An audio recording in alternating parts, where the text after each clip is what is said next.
Boa noite, irmãos, e a todos que nos assistem. Vamos continuar firmes, confiando no nosso bondoso Deus e orando uns pelos outros. Amém? Hoje vamos dar início ao estudo, na primeira carta aos Tessalonicenses. Só para entendermos um pouco o contexto, a cidade de Tessalônica foi construída em aproximadamente 315 a.C. E ela foi construída por determinação do rei macedônio Cassandro, que lhe deu esse nome em homenagem à sua esposa, que se chamava Tessalônica. A primeira carta aos Tessalonicenses é provavelmente a segunda carta da Bíblia que Paulo escreveu, sendo que a primeira é a carta aos Gálatas. Então, quando Paulo e os irmãos companheiros de ministério visitaram a cidade de Tessalônica pela primeira vez, esta cidade era uma cidade de grande importância dentro do Império Romano, principalmente por seu porto, que era o terminal da Via Egnatia, e que era a principal conexão com a travessia marítima para Roma. Então, ela tinha ali uma rota comercial e grande importância ali dentro do Império Romano. E o contexto de como essa igreja foi fundada está lá em Atos capítulo 17. Então, podemos abrir lá em Atos capítulo 17. Então, lá em Atos capítulo 17, a gente vê o relato ali de Lucas, mostrando como que o evangelho chegou até aquela cidade. E, na verdade, foi durante a segunda viagem missionária de Paulo, onde Silas havia o acompanhado nessa viagem. E quando eles chegaram na cidade de Listra, também Timóteo juntou-se à sua equipe. E em Trode, eles encontraram a Lucas, que também se ajuntou à equipe. E antes, Paulo esteve na cidade de Filipos, e ali o ministério foi uma grande bênção, ficou ali uma igreja ali também iniciada. Mas Lucas ficou ali em Filipos, com aqueles irmãos, cuidando daqueles irmãos, enquanto Paulo, Silas e Timóteo foram até a próxima cidade, que era a cidade de Tessalônica. E lá eles encontraram muitos judeus. E a gente vê ali no texto que durante 3 sábados eles pregaram e testificaram de Jesus na sinagoga que havia naquela cidade. E quando nós olhamos lá em Atos capítulo 17, versículo 3, é isso que nós vemos o que o versículo nos diz. E expondo e demonstrando que convinha que Cristo padecesse e ressuscitasse dentre os mortos, e que este Jesus que vos anuncio, dizia ele, é o Cristo. Então, Paulo, meus irmãos, anunciando ali naquela sinagoga para aqueles judeus e as pessoas que ali frequentavam, que o próprio Senhor Jesus Cristo era o Messias. E o resultado, no versículo 4, e alguns deles creram e juntaram-se com Paulo e Silas, e também uma grande multidão de gregos religiosos e não poucas mulheres principais. Então, parece que não muitos judeus, mas alguns dos judeus se converteram, e também muitos gregos religiosos, pessoas religiosas que também ouviam ali a pregação de Paulo e dos irmãos. E, pelo que o texto relata, mulheres importantes ali também visitavam ali o local, também se converteram. Então, daquele grupo, formou-se ali, teve início ali a igreja ali na cidade de Tessalônica.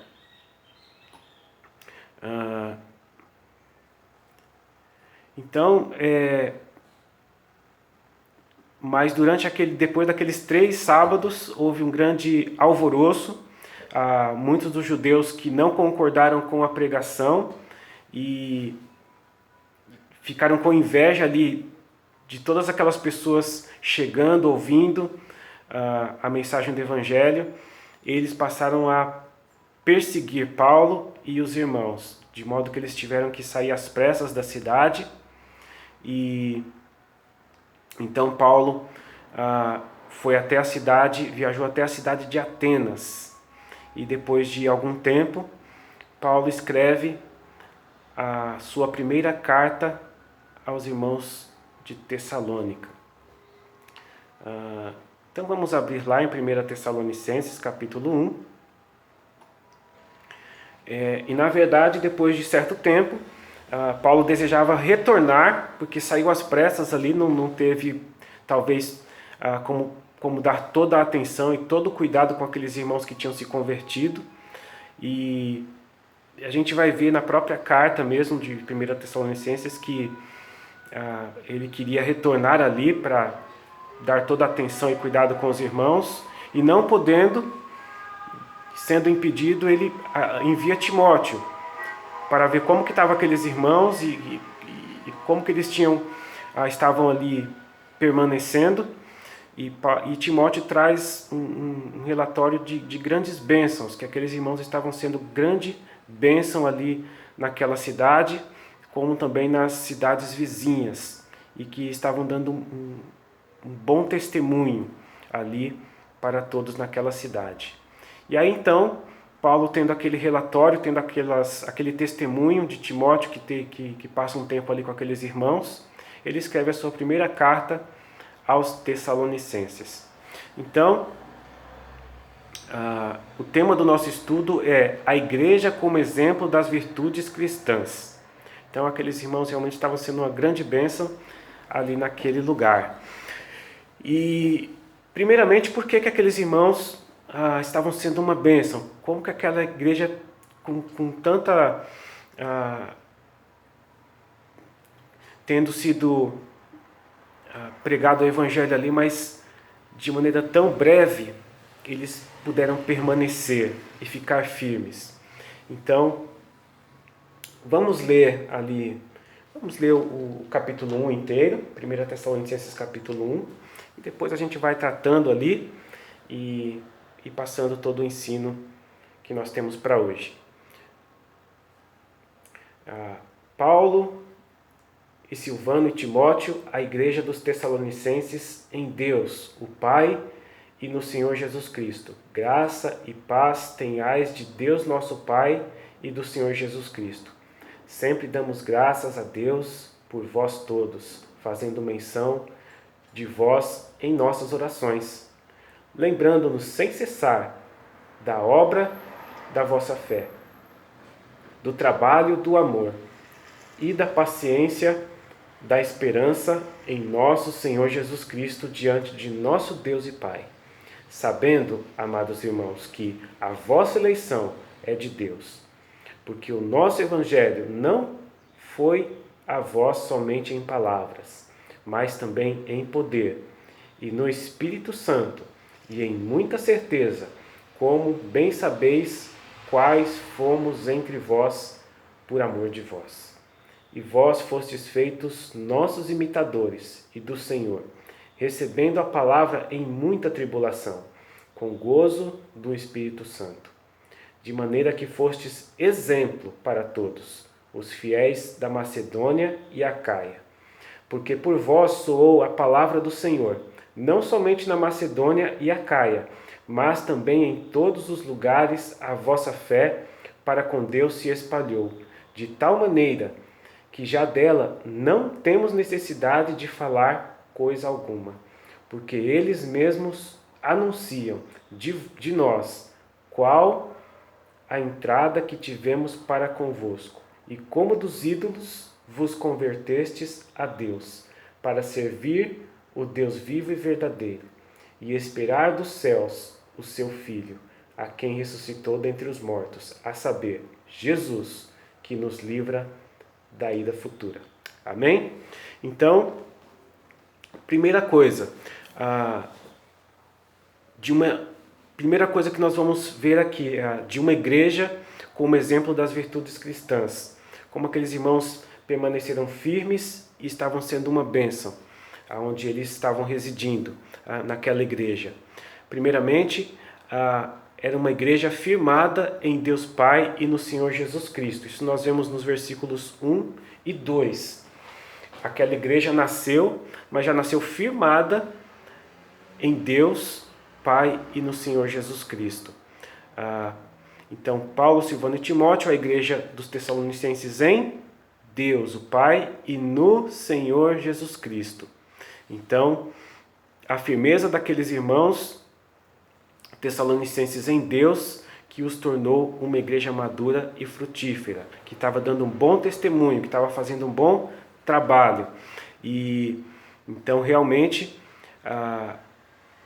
quando nós aceitamos a Cristo como Salvador, quando uma igreja nasce de uma verdadeira pregação do Evangelho, de verdadeiras conversões, ou seja, quando realmente as pessoas são salvas por meio do Senhor Jesus Cristo, então é uma verdadeira igreja. Elas têm realmente, os crentes realmente ficam firmados na sua fé, porque é uma fé verdadeira, vindo da verdadeira mensagem do Evangelho. Então, para que uma igreja, desde o seu início, esteja firmada, ela precisa realmente receber a verdadeira mensagem do Evangelho e ter pessoas realmente convertidas por meio do Senhor Jesus Cristo. Então, aqueles irmãos permaneceram firmes porque realmente a sua conversão foi verdadeira. E então, quando nós olhamos em João capítulo 15, versículos de 1 a 5, é isso que o Senhor Jesus nos ensina. Eu sou a videira verdadeira e meu Pai é o lavrador. Toda vara que em mim, que não dá fruto, atira, e limpa toda aquela que dá fruto, para que dê mais fruto. Vós já estáis limpos pela palavra que vos tenho falado. Está em mim e eu em vós. Como a vara de si mesmo não pode dar fruto, se não estiver na videira, assim também vós, se não estiverdes em mim. Eu sou a videira, vós as varas.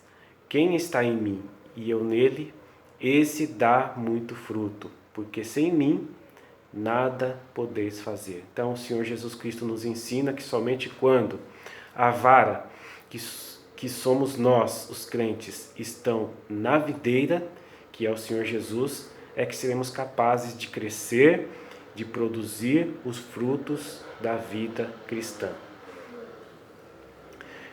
Então que possamos estar firmes em Cristo, como salvos, e também estar capacitados por meio de Cristo para servi-lo e para obedecê-lo. Amém? Então, a segunda coisa que nós vamos ver aqui de uma igreja como exemplo das virtudes cristãs é uma igreja firmada pela fé, esperança e amor. Então, isso nós vemos no versículo 3. Lembrando-nos sem cessar da obra da vossa fé, do trabalho do amor e da paciência, da esperança em nosso Senhor Jesus Cristo, diante de nosso Deus e Pai. Então, desde o início, Paulo lembrava da atitude daqueles irmãos e do seu trabalho.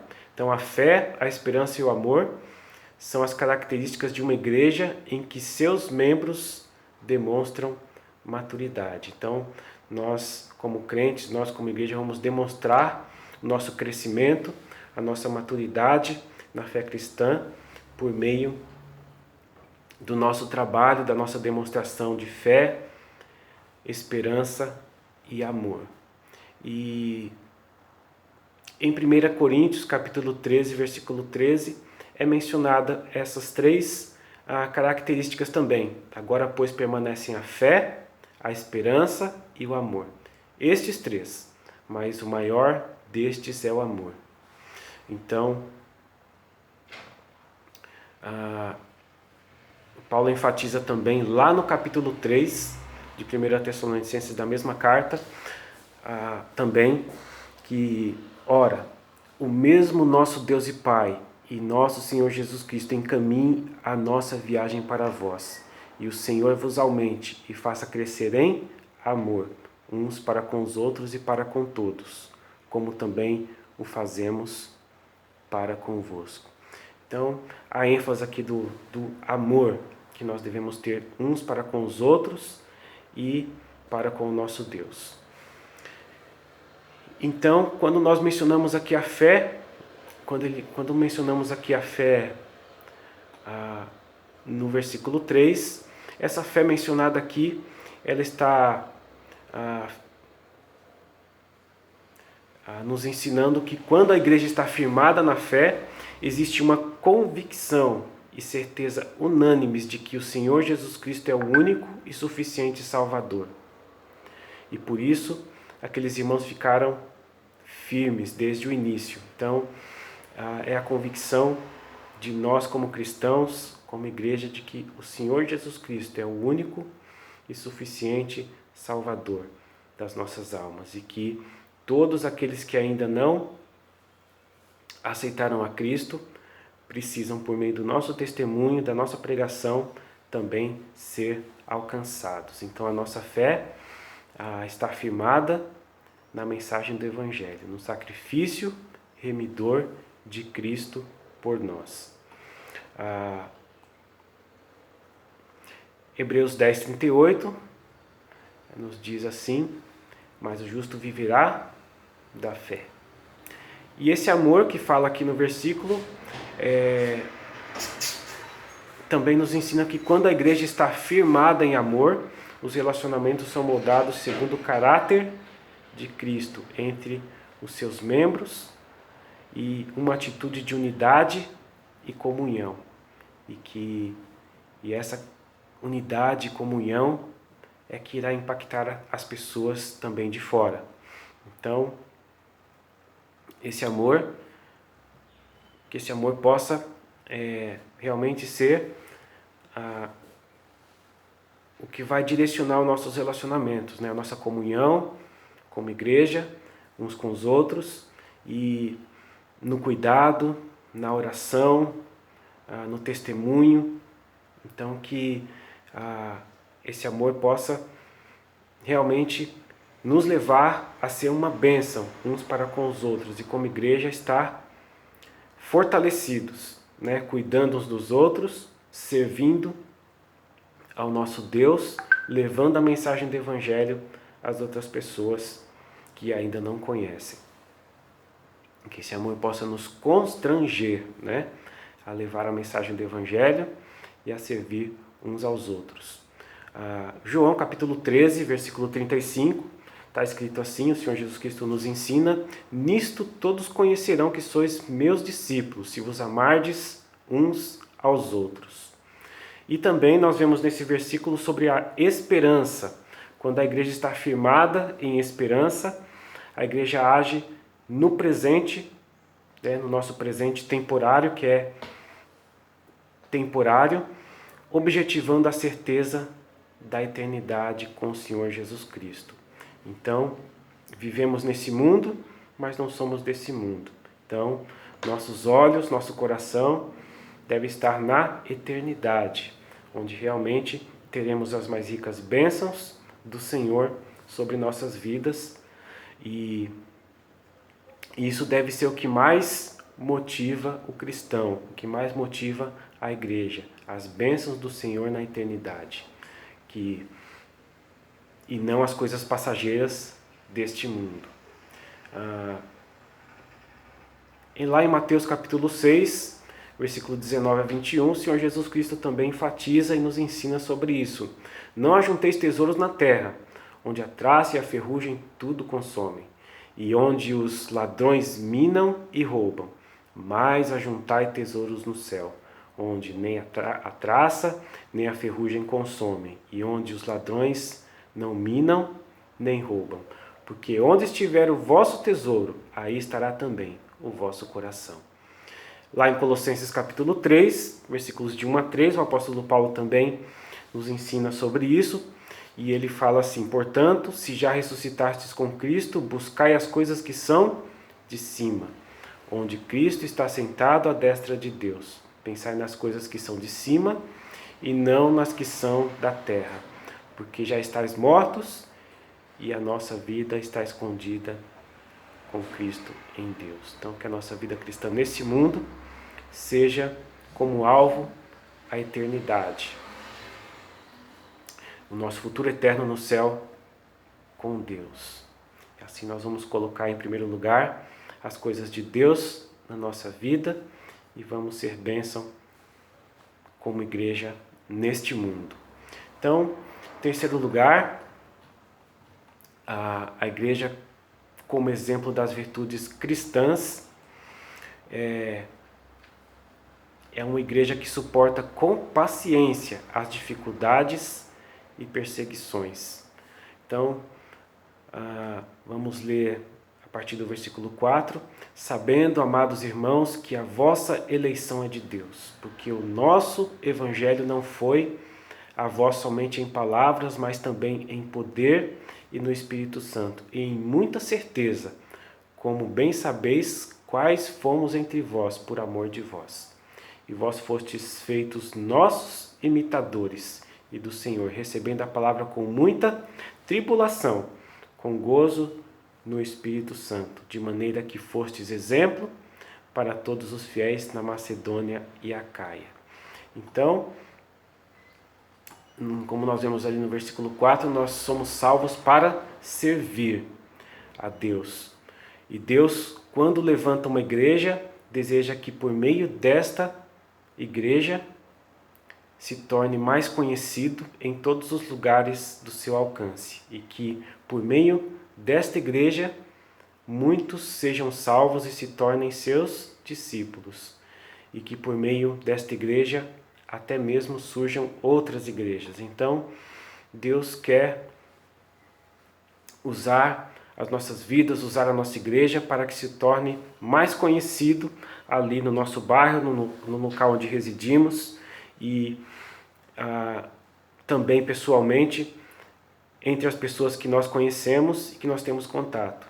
Então, os crentes da igreja em Tessalônica se tornaram primeiro imitadores, né? Como nós vemos no versículo 6, e vós fostes feitos nossos imitadores. Então eles aprenderam ali com o exemplo de Paulo e dos irmãos e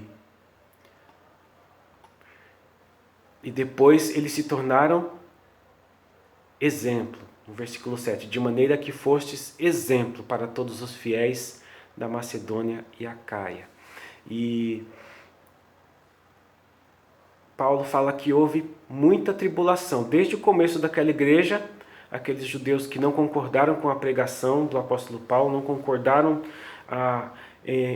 que Jesus fosse o Messias, eles perseguiram o apóstolo Paulo, perseguiram todos os irmãos que estavam com ele, e provavelmente aquela igreja também foi perseguida, recebeu retaliação ali daqueles judeus, de todos aqueles que não concordaram, mas eles permaneceram firmes e passaram, e na sua firmeza, no seu testemunho, foram exemplo para muitas outras pessoas naquela cidade e também para os irmãos que residiam nas cidades próximas. Então nós somos salvos para servir. E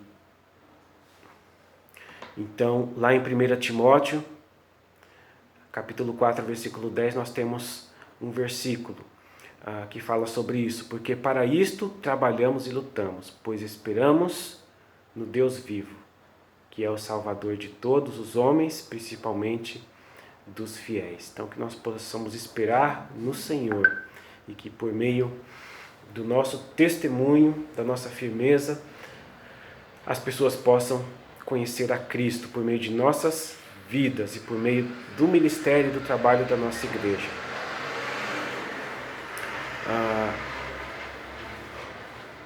Então que nós possamos também, como nós estamos vendo, a igreja, que a nossa igreja possa ser exemplo das virtudes cristãs. Também, aqui no ponto 4, como uma igreja que testifica da sua fé em Cristo.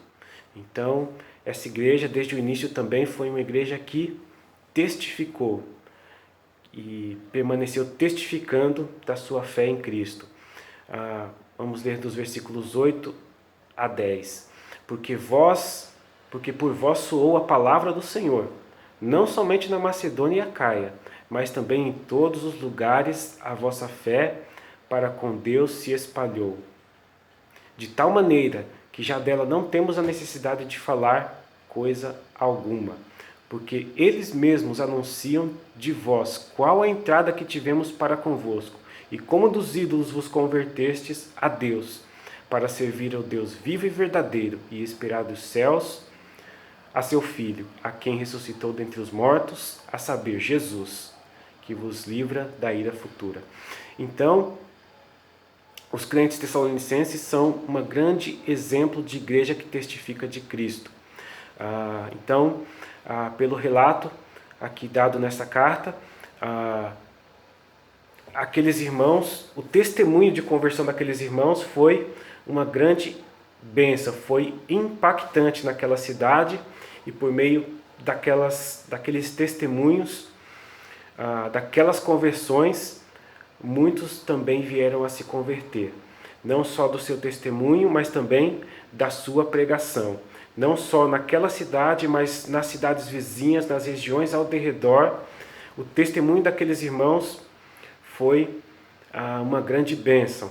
Aqueles irmãos testemunharam, não só na sua cidade, mas também nas regiões vizinhas. Se ouviu falar e conhecer da conversão daqueles irmãos no Senhor Jesus Cristo e da pregação daqueles irmãos da mensagem do Evangelho. Então, o apóstolo Paulo relata que, passando por aquelas regiões, as pessoas testemunhavam da fé que elas ouviram daqueles irmãos da cidade de Tessalônica, do testemunho que eles conheceram dos irmãos daquela igreja na cidade de Tessalônica, e muitos vieram também a se converter. Então, os crentes tessalonicenses são um grande exemplo de igreja que testifica de Cristo, mesmo numa época com tantas dificuldades e perseguições. Não havia naquela época internet, redes sociais, nem material impresso que podia ser distribuído. Era somente a comunicação verbal, era somente o seu testemunho. No entanto, grande foi o testemunho daqueles irmãos.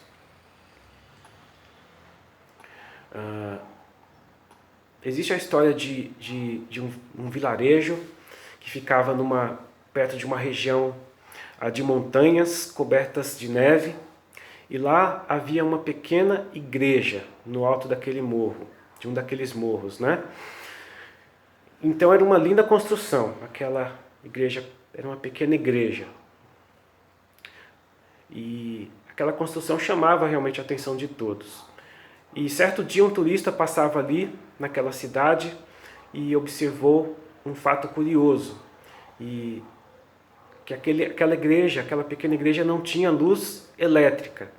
E aí ele falou com o gerente do hotel onde ele se hospedava, e ele explicou que um homem muito rico construiu aquele templo e doou àquela comunidade. E em seu testamento ele colocou a exigência de que nunca deveria haver energia elétrica naquele santuário. E contudo, até hoje, até os dias atuais, né, não havia então energia elétrica naquela igreja. Mas então, naquele mesmo dia, era um dia de culto naquela igreja, e ele pediu: olha, fique só observando ali o que vai acontecer. Então, quando escureceu, aquele homem, aquele turista, observou que surgiu uma pequena luz num canto e uma pequena luz em outro canto, e foi se ajuntando muitas luzes acesas, né? Então, muitos com candeeiro, com aquelas lamparinas, e todos iam subindo aquele monte rumo àquela igrejinha. E em dado momento, quando todas aquelas luzes se encontraram dentro do templo, a igreja toda se iluminou. Aquela igreja toda brilhou, espalhando luz ao seu redor, espalhando luz, iluminando aquelas trevas. Então, o Senhor Jesus nos ensina em Mateus 5,14: vós sois a luz do mundo. Então, cada um daqueles crentes naquela igreja estava levando ali a sua luz, conduzindo pessoas até aquela igreja, iluminando aquele caminho, iluminando aquela igreja, sendo luz, uma grande luz naquela cidade. Então, que nós, como igreja, possamos ser luz aqui no nosso bairro, em todas as regiões ali, aqui ao derredor, que muitas pessoas conheçam por meio da nossa igreja a luz de Cristo, a salvação em Cristo Jesus. Então, que nós, como igreja, possamos estar firmados na fé, esperança e amor, servindo uns aos outros, testificando de Cristo aos perdidos e estando firmes e fiéis neste mundo tão difícil, amando e servindo ao nosso Salvador e Senhor Jesus Cristo. Oremos. Senhor Deus, nós louvamos ao Senhor, pedimos que o Senhor nos ajude a sermos exemplo de Cristo nesse mundo, exemplos de uma igreja que realmente leva a mensagem do Evangelho e das boas virtudes cristãs. Nos ajuda, Senhor, cada um de nós, onde estamos, e juntos, como igreja, a honrar, ó Deus, honrar o Teu nome, e que possamos ser uma bênção. Pai, nós pedimos e agradecemos, em nome do Senhor Jesus. Amém. Irmãos, obrigado pela atenção e espero que tenha a palavra do Senhor sido uma bênção para cada um de vocês que nos assistem também. E a semana que vem nós damos continuidade ao estudo em 1 Tessalonicenses. Que Deus nos abençoe.